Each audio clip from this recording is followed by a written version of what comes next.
2004 সাল, কাশ্মীর, শীতল বাতাসে মৃত্যুর গন্ধ।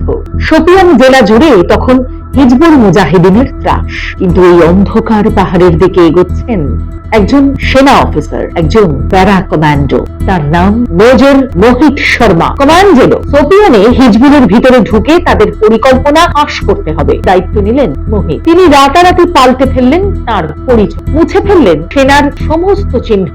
দীর্ঘ দাড়ি, অন্য পোশাক হয়ে উঠলেন জঙ্গি ইফতিখার ভা, এক যুবক যে কিনা দাবি করে ভারতীয় সেনা তার ভাইকে মেরে ফেলে আর সে প্রতিশোধ নিতে চায়। হিজবুলের দুই ভয়ঙ্কর জঙ্গি আবু তোরারা আর আবু সাবজার প্রথমে সন্দেহে ফেটে পড়েছিল। তোর আসল নাম কি?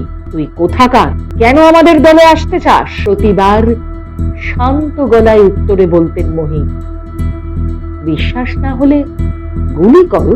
ধীরে ধীরে জঙ্গিরাও বিশ্বাস করতে শুরু করলো। সন্ত্রাসবাদীদের আস্থা অর্জনে বেশ কিছু মানচিত্র ও গোপন তথ্য তুলে দিয়েছিল তাদের হাতে। আসলে সেগুলি সবই ছিল ভুয়ো। এইভাবে পাক হ্যান্ডেলারদের বোকা বানিয়ে তিনি জোগাড় করেছিলেন গুরুত্বপূর্ণ তথ্য, যা রক্ষা করেছিল বহু নিরীহ মানুষের জীবন। ফলো করুন বর্তমান।